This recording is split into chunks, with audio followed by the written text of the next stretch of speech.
Di perbatasan antara Myanmar, Thailand, dan Laos terbentang sebuah wilayah yang sejak lama dikenal dunia sebagai segitiga emas. Disinilah selama puluhan tahun ladang-ladang bunga popi tumbuh subur, menghasilkan bahan mentah bagi industri narkotika internasional yang bernilai miliaran dolar. Dari wilayah ini pula muncul seorang tokoh yang kelak dikenal sebagai Raja Opium, yaitu Kun Sa. Seorang pria berdarah Han Tionghoa yang tak pernah mengecap pendidikan tinggi, namun mampu membangun kekuatan militer dan ekonomi yang mengalahkan otoritas negara. Kun Sa dikenal karena jaringan perdagangan heroin yang luas, tentara pribadinya yang kuat, dan kecerdikannya dalam memainkan peran ganda. Di satu sisi, menyebut dirinya sebagai pejuang kemerdekaan San. Di sisi lain, menjalankan bisnis narkotika skala internasional. Ia dicari oleh Amerika Serikat, diawasi oleh Burma, namun tetap disegani oleh banyak pihak, termasuk musuh-musuhnya. Lalu, siapa sebenarnya Kun Sa? Apa yang mendorongnya hingga mengambil jalan hidup yang berbahaya ini? Dan bagaimana ia bisa membangun kekaisaran narkoba yang begitu besar di wilayah yang penuh konflik? Dalam video ini, mari kita mengenal lebih dalam siapa Kun Sa sebenarnya.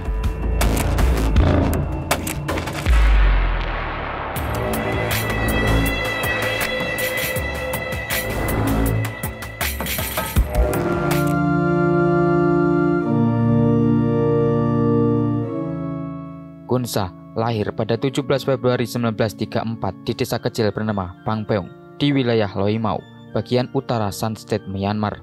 Nama aslinya adalah Sang Kivu atau dalam pelafalan lokal yaitu Chang Chivu. Ia berasal dari keluarga Han Tionghoa yang telah lama menetap di tanah Shan sejak abad ke-18. Garis keturunan ini kelak akan memainkan peran penting dalam membentuk identitasnya sebagai orang luar di tanah etnis Shan, namun juga bukan sepenuhnya bagian dari daratan Tiongkok. Ayahnya meninggal saat ia baru berusia 3 tahun. Ibunya kemudian menikah lagi dengan seorang pemungut pajak lokal. Namun tak lama kemudian, ibunya pun meninggal dunia. Anak yatim piatu di usia 5 tahun, Kun Sa lalu dibesarkan oleh kakeknya, seorang kepala desa dan figur yang disegani di komunitas Han di wilayah tersebut. Sejak awal, hidupnya jauh dari kemewahan. Ia tidak pernah mengenyam pendidikan formal. Tidak ada sekolah yang layak, tidak ada buku pelajaran. Namun sejak usia muda, ia sudah belajar satu hal, yaitu bertahan hidup.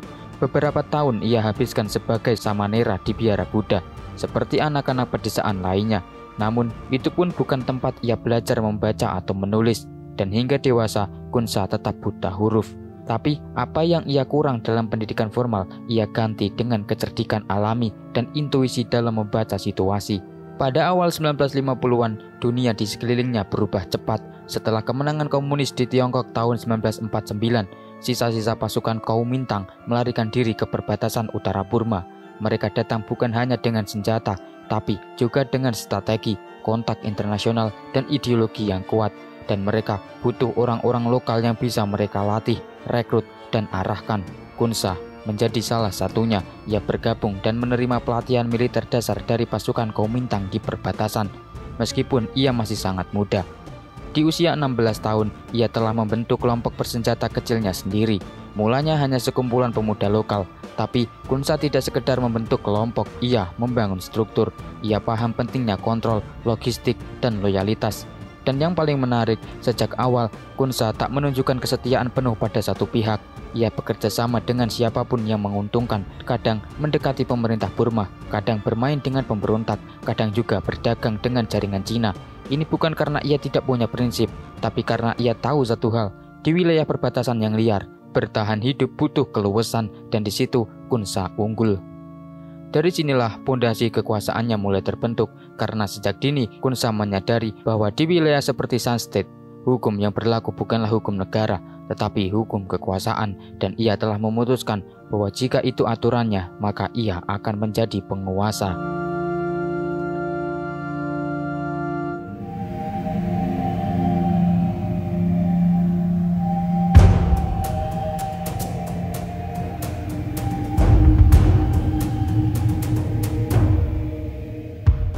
Setelah membentuk kelompok bersenjatanya sendiri di usia muda, Kun Sa mulai menunjukkan ambisi yang lebih besar. Ia tidak puas hanya sebagai pemimpin gerilya kecil, ia melihat peluang yang lebih luas, dan itu datang bukan dari ideologi, tapi dari ekonomi, khususnya dari opium. Di dataran tinggi Sunstate, bunga popi telah lama menjadi komoditas utama. Tanaman ini tumbuh subur di iklim pegunungan dan telah menjadi bagian dari ekonomi lokal selama berabad-abad. Namun, Kunsa tidak melihat popi hanya sebagai hasil panen petani miskin, ia melihatnya sebagai fondasi kekaisaran. Tahun 1963 menjadi titik balik.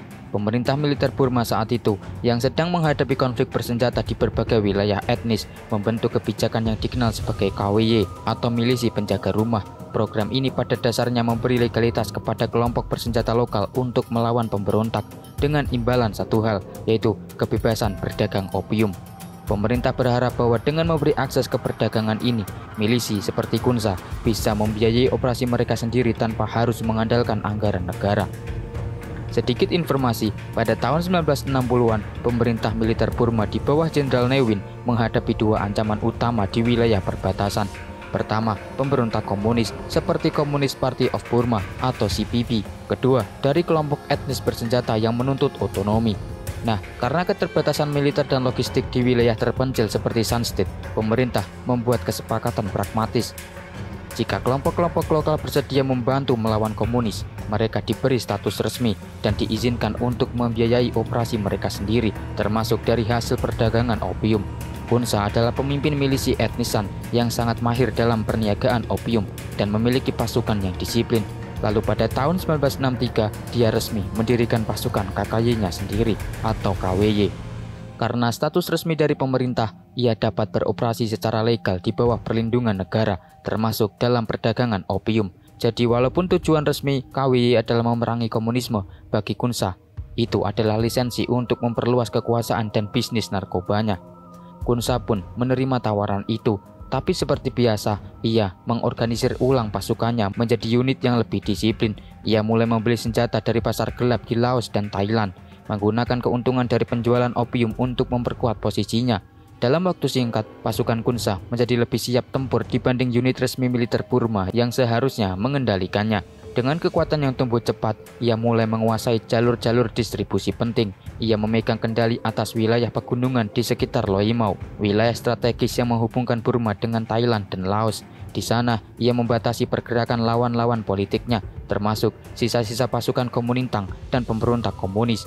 Ia menjadikan wilayah itu sebagai benteng kekuasaan dan pusat logistik bagi bisnis opiumnya.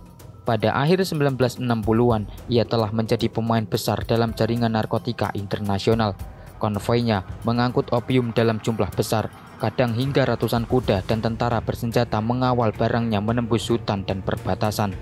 Tapi, kesuksesan semacam itu tidak datang tanpa perlawanan. Tahun 1967, ia menghadapi musuh bebuyutan dari masa lalu. Pasukan Komintang yang masih aktif di wilayah perbatasan dalam salah satu pertempuran paling berdarah, konvoi opiumnya disergap saat melintasi wilayah Laos. Selain Komintang, pasukan pemerintah Laos ikut menyergap dan merebut muatannya. Kekalahannya membuat Kunsa terguncang dan kekuatannya di wilayah tersebut semakin melemah.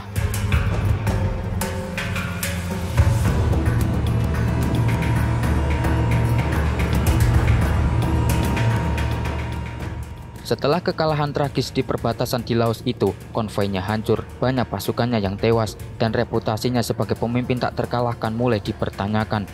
Namun seperti biasa, ia tidak mundur. Ia menyusun ulang jaringan, memperkuat loyalitas dalam tubuh pasukannya, dan kembali menjalin komunikasi politik dengan berbagai kelompok di wilayah perbatasan. 2 tahun kemudian, pada 1969, sebuah pertemuan rahasia dengan perwakilan dari tentara negara bagian Shan, yaitu kelompok pemberontak etnis yang memperjuangkan kemerdekaan dari pemerintah pusat, menjadi langkah yang hampir fatal. Pertemuan ini seharusnya menjadi langkah awal untuk membentuk aliansi yang lebih besar. Tapi, intelijen militer Burma mencium rencana itu. Saat Kunsa kembali dari perjalanan bisnis di Tachilek, ia ditangkap di Bandara Heho oleh pasukan pemerintah. Tuduhan yang diarahkan padanya bukanlah perdagangan narkoba, melainkan makar, karena ia berhubungan dengan kelompok pemberontak. Makar adalah tindakan pemberontakan atau usaha untuk menggulingkan pemerintahan yang sah dengan cara yang ilegal. Dalam konteks hukum, makar sering dianggap sebagai perencanaan atau tindakan yang dimaksudkan untuk merusak atau menggulingkan pemerintah melalui kekerasan atau pengkhianatan. Penangkapan Kunsa mengejutkan banyak pihak. Pemerintah Burma tahu betul siapa dia dan seberapa besar kekuatan yang ia miliki. Namun pada saat itu, mereka percaya bahwa menangkap Khun Sa akan meredam ketegangan dan memutus jaringan milisi bersenjata yang terus tumbuh. Di dalam penjara Mandalay, Khun Sa mengalami fase berbeda dalam hidupnya. Tanpa akses ke pasukannya atau jaringannya, ia banyak menghabiskan waktu dengan membaca. Dua buku yang sangat mempengaruhinya adalah The Art of War karya Sun Tzu dan juga buku Roman of Three Kingdom, sebuah novel klasik Tiongkok tentang strategi, pengkhianatan, dan perebutan kekuasaan. Dari sinilah ia memantapkan prinsip hidupnya dalam politik dan perang. Tidak ada kawan atau musuh abadi, yang ada hanyalah kepentingan. Sementara itu, di luar jeruji, loyalisnya tidak tinggal diam. Tahun 1973, kelompok bersenjata yang masih setia padanya melakukan aksi nekat, menculik dua dokter asal Uni Soviet yang bekerja di rumah sakit di Taunggi. Pemerintah Burma tidak punya banyak pilihan. Mereka mengirim pasukan untuk membebaskan sandera, namun gagal, dan pada akhirnya negosiasi berlangsung dan pemerintah setuju untuk membebaskan Khun Sa dengan syarat kedua dokter dikembalikan dalam keadaan selamat. Pembebasannya pada tahun 1974 menjadi titik balik yang menentukan. Salah satu aktor penting di balik pembebasannya adalah Jenderal Thailand, yaitu Kriang Sakomanan. Sejak saat itu, hubungan Khun Sa dengan militer Thailand menjadi lebih dekat. Relasi yang kelak akan memainkan peran besar dalam fase berikutnya. Setelah keluar dari penjara, Khun Sa tahu bahwa kekuatan sejati tidak hanya datang dari senjata atau ladang opium. Ia sadar bahwa untuk benar-benar bertahan dan menguasai wilayah yang penuh konflik seperti segitiga emas, ia perlu membangun sistem, bukan hanya pasukan, tapi pemerintahan bayangan, jalur logistik, dan diplomasi tingkat lokal dan regional, bahkan koneksi dengan tokoh-tokoh internasional.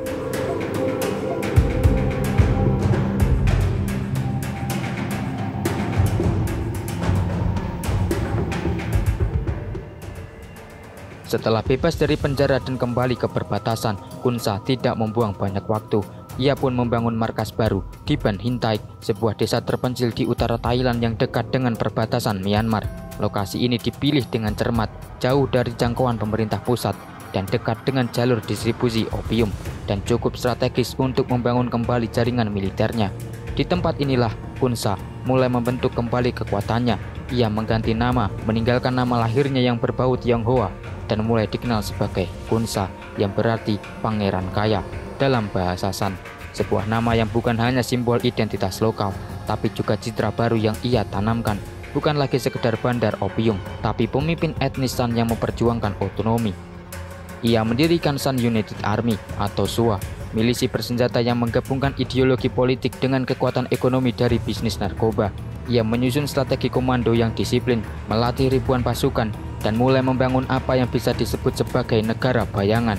Sun United Army tidak hanya menjaga keamanan ladang opium, tetapi juga membangun sekolah, rumah sakit, dan pos logistik. Di wilayah yang ia kuasai, pemerintah pusat hampir tidak punya kendali. Dari pertengahan 1970-an hingga awal 1990-an, Khun Sa menjadi tokoh sentral dalam perdagangan heroin dunia. Menurut estimasi DEA, pada masa puncaknya, ia menguasai hingga 70% produksi opium di Myanmar dan menyuplai sekitar seperempat heroin global.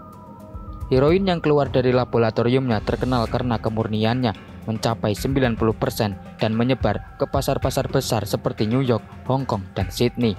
Yang membuat Khun Sa berbeda dari bandar narkoba lain adalah kemampuannya menjalin hubungan politik. Ia bukan hanya penguasa ladang dan pabrik, tapi juga negosiator ulung. Ia pernah menawarkan pada pemerintah Amerika Serikat dan Australia untuk membeli seluruh hasil opiumnya agar tidak jatuh ke pasar gelap. Ia mengklaim ingin menggantikan perdagangan narkoba dengan pertanian ilegal jika saja ada bantuan internasional. Namun, tawaran ini dianggap sebagai sandiwara politik atau bentuk pemerasan terselubung. Dunia tidak percaya padanya, tapi rakyat di wilayahnya tetap setia. Di masa ini, pasukannya mencapai lebih dari 20.000 orang. Tidak sedikit dari mereka yang pernah dilatih militer secara profesional. Senjata mereka berasal dari pasar gelap.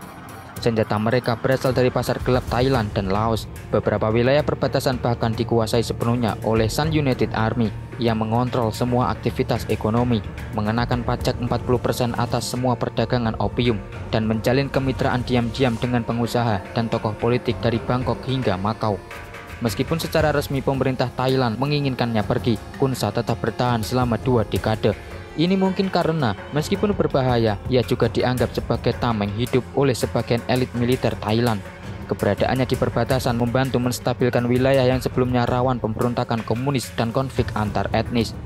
Namun, kekuasaan besar selalu mengundang pengawasan besar pula. Amerika Serikat menjadikannya target utama dalam perang global melawan narkoba. Sebuah surat perintah penangkapan internasional dikeluarkan dan hadiahnya dinaikkan menjadi $2 juta bagi siapa saja yang bisa menangkap atau membunuhnya. Kunsa yang sudah terbiasa dengan ancaman hanya memperkuat pertahanannya. Ia membangun bunker bawah tanah, menyiapkan rudal anti pesawat buatan lokal, dan memperluas jaringan penyelundupan. Ia bahkan menjalin kontak dengan tokoh-tokoh asing, termasuk mantan tentara Amerika Serikat, jurnalis internasional, dan pebisnis dari Hong Kong dan Taiwan. Selama lebih dari 15 tahun, Kunsa tak tersentuh, wilayahnya aman, bisnisnya pun berkembang, dan kekuasaannya terus tumbuh. Ia telah membuktikan bahwa seseorang tanpa gelar resmi, tanpa jabatan negara, bisa membangun sebuah kerajaan dengan opium sebagai fondasinya. Namun, sekuat apapun seorang penguasa bayangan, dunia di luar kendalinya terus bergerak. Jalur perdagangan mulai bergeser, saingan baru mulai bermunculan, dan stabilitas kekuasaannya mulai terancam.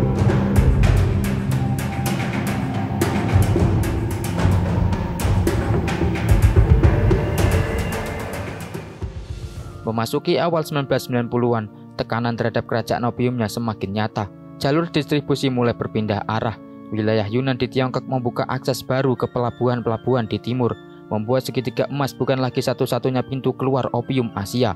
Di saat yang sama, kartel-kartel baru bermunculan, khususnya di wilayah yang dikuasai oleh kelompok etnis Hua yang membentuk United Hua State Army, yaitu kekuatan militer baru yang menyaingi pasukan Kunsa, baik dalam jumlah maupun dalam keterlibatan mereka di perdagangan narkoba.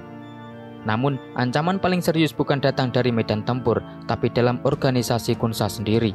Pada tahun 1991, Mo Heng, tangan kanannya sekaligus tokoh berpengaruh dalam Mong Tai Army, kelompok hasil penggabungan Sun United Army dengan milisi lain, meninggal karena kanker. Kehilangan Mo Heng berarti kehilangan stabilitas internal. Kepemimpinan Kunsa mulai dipertanyakan. Beberapa faksi menilai bahwa gerakan kemerdekaan yang diklaimnya hanyalah kedok bagi bisnis narkotika, dan mereka mulai menarik diri.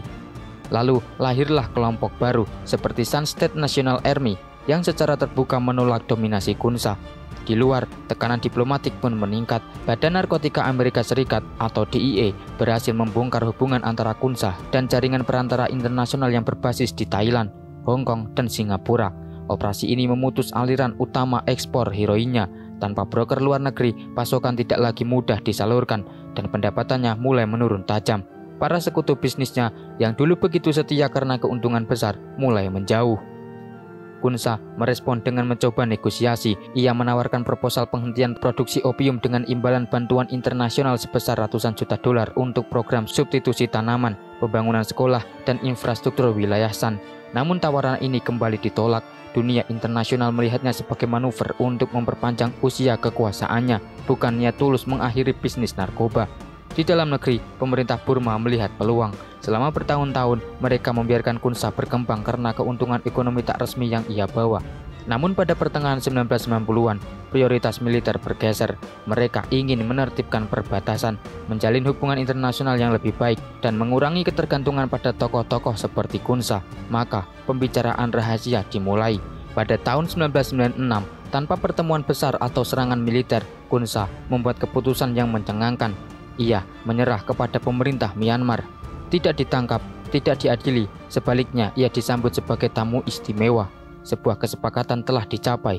Ia akan membubarkan tentaranya, meninggalkan wilayah kekuasaannya, dan sebagai imbalannya, ia akan hidup damai di Yangon tanpa ancaman ekstradisi. Kunsa membawa serta kekayaannya dan 4 selir muda dari Sun State.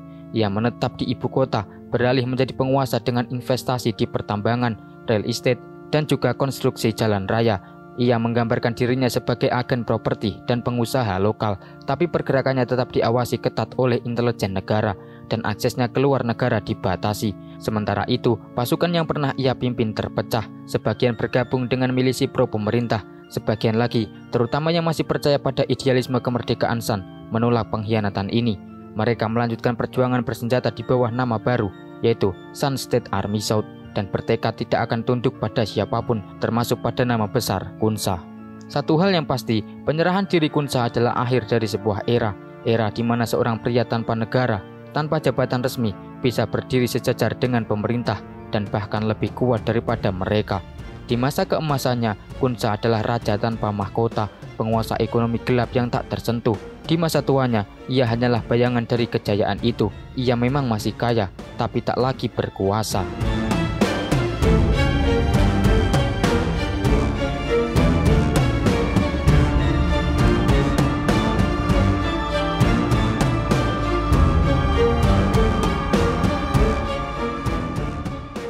Kunsa akhirnya meninggal pada 26 Oktober 2007 di Yangon.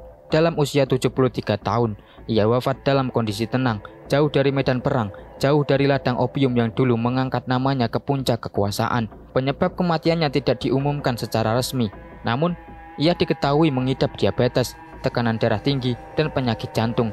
4 hari kemudian, ia dikremasi dan dimakamkan di pemakaman Yahweh di kawasan North Okalapa, Yangon. Yang menarik, meskipun ia lahir dan dibesarkan di Sun State, Kunsa memilih untuk tidak dimakamkan di tanah kelahirannya. Alasannya sederhana namun penuh makna. Ia khawatir makamnya akan dirusak oleh mereka yang menganggapnya pengkhianat. Bagi sebagian orang San, keputusan menyerah kepada pemerintah Burma adalah bentuk penyerahan cita-cita kemerdekaan yang telah mereka perjuangkan selama puluhan tahun. Namun, tidak semua orang memandangnya demikian. Di kota Toi Tai, Thailand, bekas markas kekuasaannya selama 2 dekade, warga setempat menyelenggarakan upacara penghormatan tak lama setelah kabar kematiannya menyebar. Mereka tidak melihatnya sebagai kriminal, melainkan sebagai sosok yang membawa perubahan nyata bagi wilayah itu. Kunsa membangun jalan beraspal pertama di daerah tersebut, membuka sekolah, rumah sakit dengan 64 tidur lengkap dengan dokter dari Tiongkok, hingga infrastruktur air bersih dan listrik. Bahkan sebuah lapangan golf dan proyek pembangkit listrik tenaga air sempat dirintis olehnya sebelum dihentikan setelah ia meninggalkan daerah itu.